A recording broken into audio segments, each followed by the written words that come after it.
listeners. I'm Robin Black, and this is It's All About Healing podcast.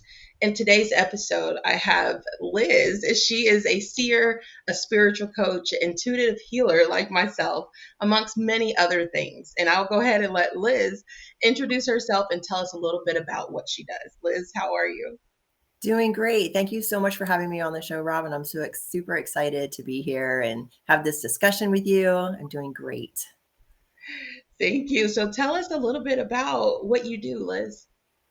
So I'm an intuitive energy worker, which means that I work with the aura, the chakras, and the energetic system, that unseen realm that holds on to all of our trauma and past experiences. I like to describe my work as acupuncture without the needles, right? Because I'm going in there and I'm removing the energetic blocks. I'm also a seer, so I do remote and in-person psychic readings. I consider myself an oracle. And I also have a podcast called Raise the Vibe with Liz, and also do energy work sessions remotely and in person as well. And I'm an author of my new book, Mom Died Last Night, My Shared Death Experience. It's a memoir of grief, death, and afterlife communication. Yes, and I definitely want to get into that. But before we get into that, tell us a little bit about your podcast first. Raise the Vibe with Liz. I love it. I started it during lockdown. March 2020 was my first episode. I had a radio show here on Vashon Island called Raise the Vibe. You can still listen to those episodes. And then when lockdown happened, it gave me the perfect opportunity to take that radio show and turn it into a podcast like I had been dreaming about doing for months. So it really opened up things for me. I love it. I adore it. I interview healers, psychics, mediums, inspirational speakers, personal development coaches, you name it. And I love all the information, that comes through on the podcast and all the great people I get to meet and interview. Absolutely. Absolutely. I like that. So tell us your story that brought you to writing the book, Mom Died Last Night.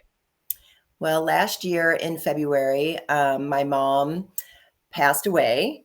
It was rather quickly, and I realized that even though I had experienced different types of loss and grief in the past, I really wasn't prepared for how this was going to feel. Hindsight, I see now that there's no way we can really prepare for this kind of a loss of a parent. It really is a really different experience. Yeah. I went into a state of shock right after she passed away and really had to soul search my feelings. One of those ways that I did it was to write. The next day after she had passed away, I really felt compelled to write. I'm an intuitive person, so I always follow my intuition and these little hints from the universe that I get, to do this, that, or the other. And what I kept hearing all day was write it down. So I started writing it down, and it really was a process for me. During that first 3 months after my mother's passing, of processing, what had happened with her and I, before she passed, what had happened in the hospital, and beyond, that afterlife communication that pretty much started right away after she died. Oh, wow. So what type of communication was it?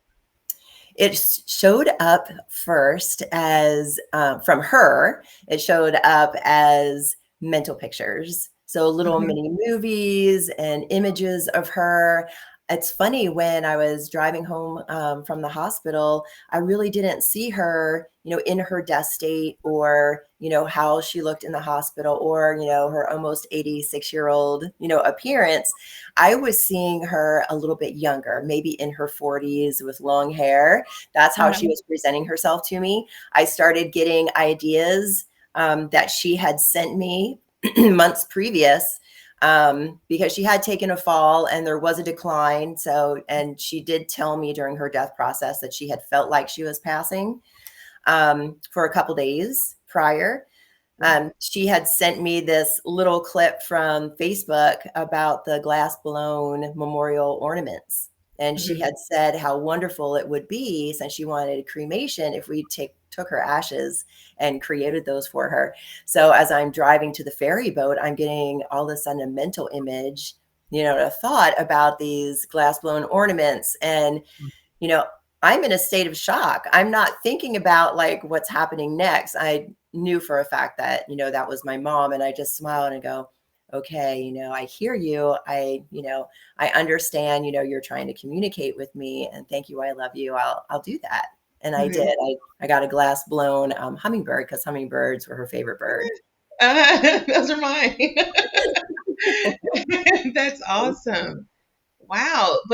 And with the afterlife communication, did that help you cope more with her loss, with that loss, or how did that affect you mentally?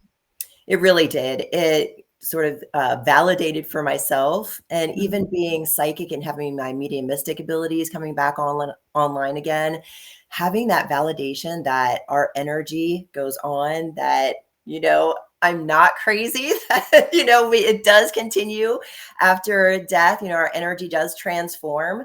It was that kind of like getting to know her in a new way in spirit, where on one side I was really missing her physical presence and in deep loss and grief, but on the other hand, when I saw the hummingbird shadow on the door in front of me, like I talk about in my book, or I see a picture of my mom in my mind, or a song comes on the radio, that says exactly the right thing, or I have a Absolutely. dream about her, I get a dream visitation, or I wake up with a song in my head, which I talk about in the book. It happened for days after she passed. It really did ease my grief. Yeah. It really did ease my grief and help me to realize I can still have a relationship with my mother. It's just going to look a little different now. And yes, I am going to still grieve, and I am going to still feel that loss and that pain and that mourning. But Mhm. I do have a connection. I can reach out to her. I can still talk to her across the veil, even though I can't call her on the telephone or have her call me. Right. Absolutely. And what would you suggest is the best way to process loss? I mean, for like, what did you do, and the best way to process for others? Oh, good question, Robin. I've done a lot of research on this, obviously, since my mother passed and having this new experience. And from my own experience, I can say that beyond the journaling and writing that I was compelled to do, it was really sitting in quiet with myself, getting peaceful, allowing whatever happened to happen to me. Like if I just wanted to sit around, I allowed myself to sit around. If I Mhm. needed to step outside and like separate myself from life and go for a walk, I allowed myself to do that. To reheat that cup of tea that I forgot about multiple times, Yeah. to take a hot bath, to let myself check out for an hour or two and watch Netflix.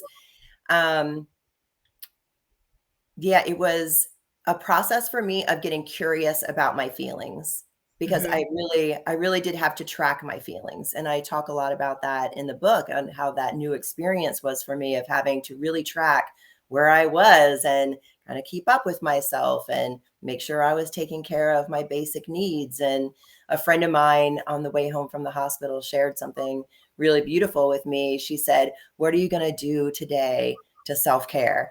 And that Mhm. really stuck with me. And that's something that in the book I pass along to my readers is, what are you going to do today to take care of yourself? How are you going to listen to yourself? And are you going to have the awareness about what's going on and how you're feeling? Because that was my process. It was Right. getting curious and having that awareness. Oh, this is how my body feels right now. Okay, Yeah. this is what I need right now. And I'm just going to follow that. And it kind of goes hand in hand with how I learned how to follow my intuition and trust that, which is Yeah. just be with it and follow it and kind of allow that process to unfold and not go into self-judgment, Yeah. around it. Just have some compassion for myself and be present with myself. Yes, because I think that's kind of what a lot of people struggle with, especially even when coping with, any type of loss, is not knowing how to feel their own feelings, not knowing how to really channel those different emotions. So you channeled your emotions through, I know you said through intuitive feeling, but also mainly through writing, journaling. Yes. Yeah, Yes. that was really helpful too, to have that for myself and to go back and read. And to go back and read what you Yeah, wrote. Yes. Yeah. Yeah. Go back Kind of and like read it and have that you're memory. comforting yourself, kind of. Yes. Yeah, I like that. I like that a lot. Tell us a little bit more about your book.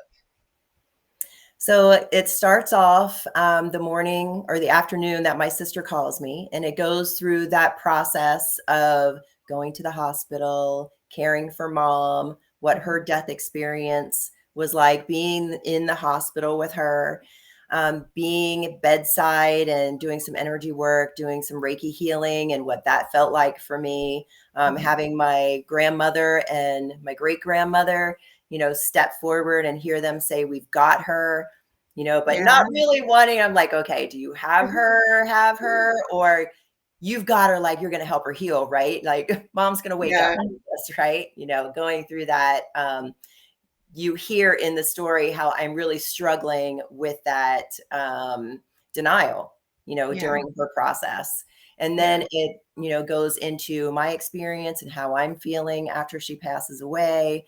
Again, like I said before, um, that deep grief, that loss, that numbness that set Mhm. in, that not knowing what to do. And then I weave into it that afterlife communication with different stories about the dreams that I was having with her in it, and the hummingbirds, showing Mhm. up, and the butterflies, and realizing that actually there were things even before she passed away that Yeah. were put in place for me in preparation for my mother's death and what my experience was going to be afterward.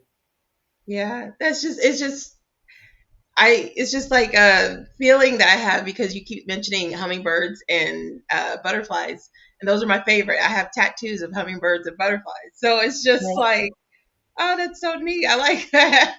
I love that coincidence. Yeah. So what does afterlife communication show us about our own lives? It shows us that life does not end, that Mhm. life goes on. It takes fear out of the death process. I've watched my loved ones, kind of transition out of not knowing what happens after death to this opening up to afterlife communication, and opening up that our energy transforms and mutates into something else, that life continues on. It's really an easing of that grief, expanding our thought process about what are the possibilities after death, even though we don't have concrete evidence. We only have stories about near death experiences, or like myself, the afterlife communication that happens after our loved ones pass, Mhm. where we're thinking of them, and then all of a sudden something happens and we know that it's them communicating with us. It's just transforms our way of being, gives us a different perspective, I guess, is a really good way to say it, and takes the fear out of death, takes the fear out of dying, and that that acceptance of there is more to life. It's not just, this, that we do have that spirit and soul within our body, and it does continue on after. Absolutely. And what would you say is the best way to learn for others to communicate with the afterlife if they're wanting to? Oh, I love that question, Robin. Thank you for asking that. Having a psychic development circle and having my mediumistic abilities coming back online, it is really getting quiet, starting to meditate, starting to pay attention to when you have that thought of your loved one. Are you finding a penny right after? Are you seeing a Hmm. butterfly right afterwards? Possibly that hummingbird that you love, Robin, Yeah. or a cardinal. Many people see Yeah. cardinals, Yeah. because they're messengers from spirit as well. Mhm. You know, are you listening to a song and it happens to be your dad's favorite song that just came on the radio and you were just thinking about him? It's those like priceless moments that step into our life where it's undeniable, where we have that thing that's actually happened, and then that thought that happens in our mind, and we just know without a doubt that they're communicating with us. And once we start having that awareness, once we start seeing it, it opens it up to where we Mhm. just start seeing it all the time. We're seeing the pennies and the nickels and the dimes and the butterflies and the dragonflies, and hearing Yep. the songs, and it opens up a whole new world of experience. Absolutely. And what would you suggest for those who are just finding it crippling, like, that crippling feeling of I can't cope with this loss. I don't want to try to communicate. I don't want to try to do anything. I'm just trying to understand my grief first and try to cope with that. What would you suggest for people like that? Oh, sure. Nurture yourself because it really is hard in that first stage of grief, that Yeah. acute stage, I like to call it, where it's on our mind all the time. We're waking up with it. We're not able to get out of our own way. We don't know whether to reach out for help or do it alone. We're not really taught the skills. There's no way of really knowing what it's going to feel like until it happens. My advice to everyone is take the time to just nurture yourself. Mhm. Whatever intuitively comes in for you, do that. If the thought of having a nice warm cup of tea or making yourself a hot bowl of soup pops in, do that. If it's, curling up with a blanket and just crying to a sad movie, for 2 hours, do it and allow yourself time. Society really wants us to rush and get over it really fast. And Mhm. I'm not in agreement with that. Take the Yeah. time that you need. Don't allow people to rush you through your grief. Just Absolutely. say thank you, but that's not my reality. And do what you need to do to take time, Yeah. to nurture yourself, to sit with yourself, to be with the grief, and to know that it will pass. My favorite saying is this too shall pass. I've used it in many Yeah. different circumstances throughout my life. And it's reminding myself that I feel really bad right now, but there is going to come a day where I'm going to wake up and it's going to be like springtime of my soul. And I'm not going to feel like that anymore, that it Yeah. will pass. And just being patient, patient with myself, patient with yourself, and just allow it to unfold naturally and know that it will pass. And if it's not, seek help. Talk to a friend, talk to a therapist, go to an energy worker, speak to someone to help you process your grief. There's great grief groups and books available now. Lots of help in the area of grief. I'm really enjoying how it's exploding these days and really becoming a topic in the forefront. Yeah. And what would you suggest, or what advice would you give for those who aren't typically aware, and if their loved ones are trying to communicate with them, what are some things that they may notice?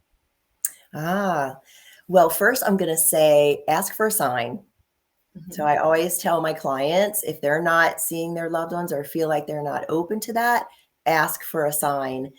A fun story that I have, my mom, when she was still alive, Hmm. took one of my children to a garden nursery, and we were Hmm. talking about angels on the drive.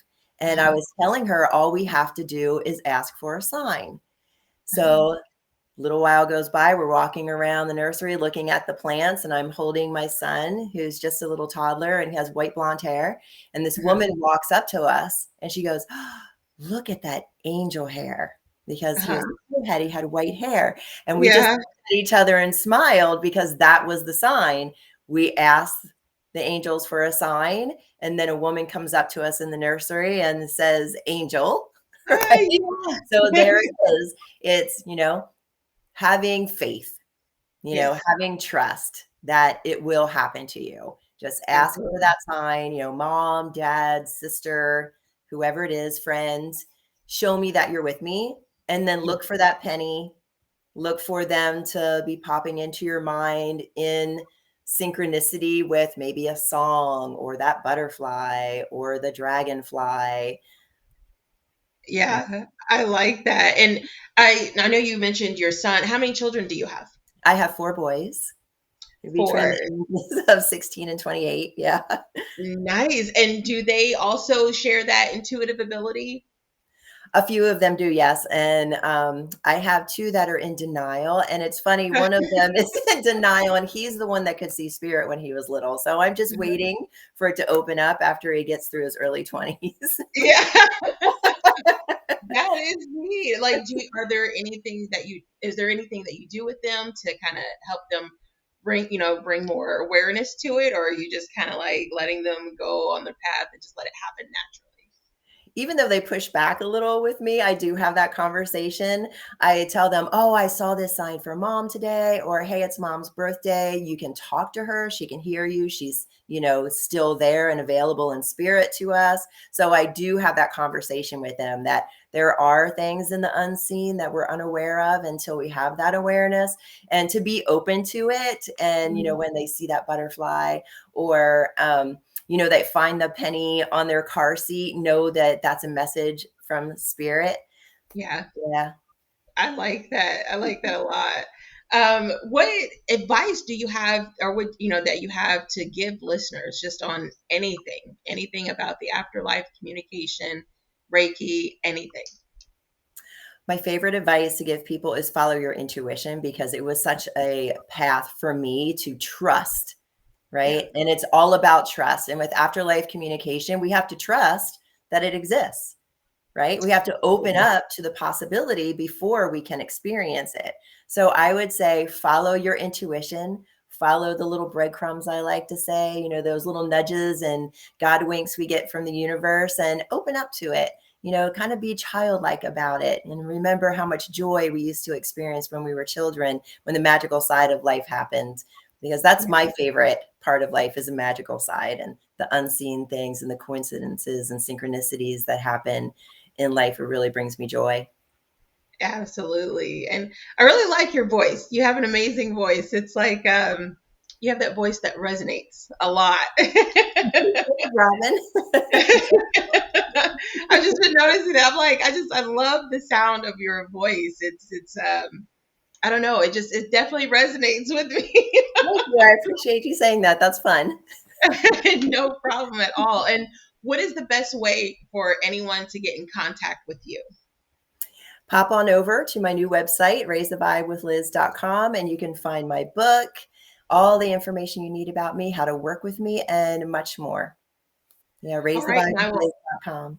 Yeah. Oh, sorry. What was that? Raisethevibewithliz.com. Okay, and I will also be putting that down in the description as well. So, is there anything else that you'd like to add? I would like to thank you, Robin, for having me. This has been such a fun conversation. I love talking about afterlife communication, and it's been such a pleasure to talk to you. This is really great. I've loved the questions that you've asked, and I want to thank the listeners for listening as well. It's been really fun to be with you today. Thank you so much. And thank you, everyone, for listening. Again, this is Liz Peterson, and everyone stay blessed.